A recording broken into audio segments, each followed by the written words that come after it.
तत्रापि दुर्लभं मन्ये वैकुंठपुरदर्शी। ये मनुष्य जीवन दुर्लभ है, ये मिलता नहीं। 84 लाख जोनि भ्रमण करते करते ना जाने कैसे ऐसे मानव जीवन मिल जाता है। मानव जीवन मिलने से भी होता नहीं है। मानव जीवन मिल गया लेकिन पशु पक्षी जैसे जीवन व्यतीत करना, खाना पीना, आहार निद्रा, संभोग आदि, बस इसी के लिए ही जीवन व्यतीत करना है, जीना है, ऐसे भावना लेकर जो मनुष्य जीवन व्यतीत करते हैं वो पशु से भी अधम है। एक फिगार शरीर जो है, शरीर का ही थोड़ा भेद है, लेकिन ऐप एक ही। जैसे कुम्हार घड़ा बनाते हैं, कुछ कुत्ता बनाता है मिट्टी से, बिल्ली बनाते हैं, मनुष्य बनाते हैं, स्त्री बनाते हैं, मिट्टी से बनाता है ना। नानपुर पुतला, कुत्ता बनाया, बिल्ली बनाया, चूहा बनाया, मनुष्य भी बनाया।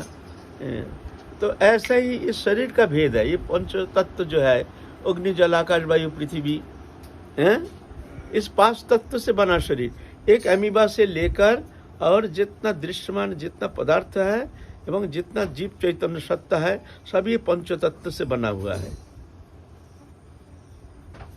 बस भेद सिर्फ पंच तत्व का फिगार का भेद है, बनावटी का भेद है, लेकिन तत्व एक ही है।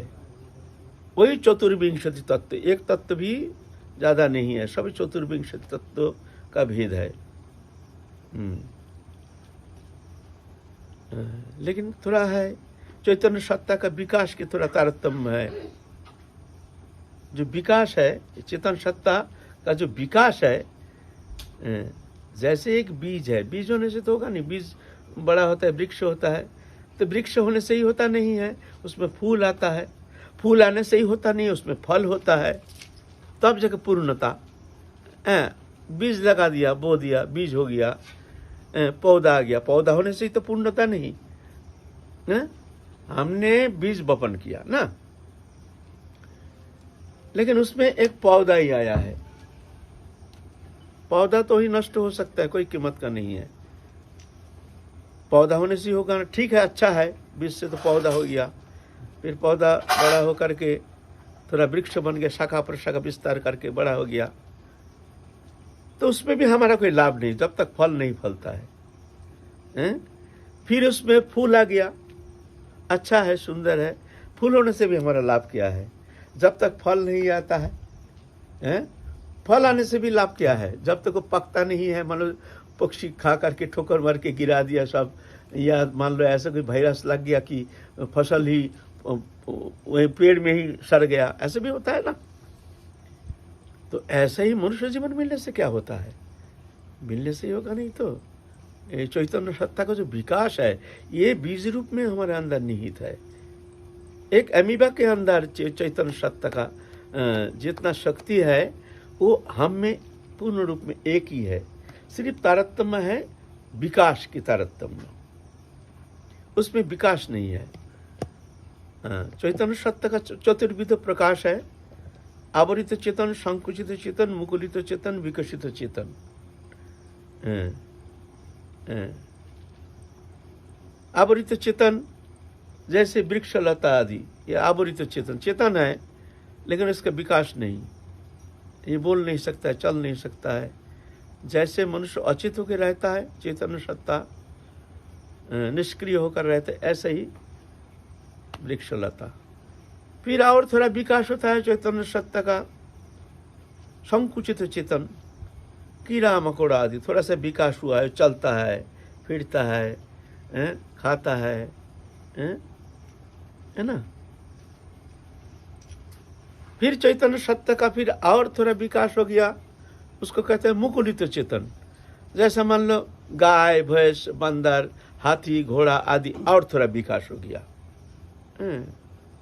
और थोड़ा अब ये चलता है, बोलते कुछ बुद्धि भी है, हाथी घोड़ा पहचानता है, बोलने का कोशिश करता है। बंदर तो जैसे मनुष्य का जैसी बुद्धि है, दिमाग है। देखो ना, नल रहता है वहाँ, नल खोल करके पानी पी के चला जाता है, कैसे खोला जाता है, दरजा खोल करके भीतर घुस जाता है। तो इसको कहते हैं मुकुलित चेतन, मुकुल और थोड़ा बड़ा हो गया।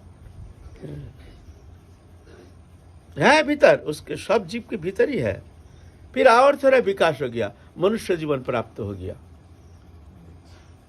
खिल गया, एक फूल खिल गया, विकसित चेतन। तो विकसित चेतन होने से क्या होता है?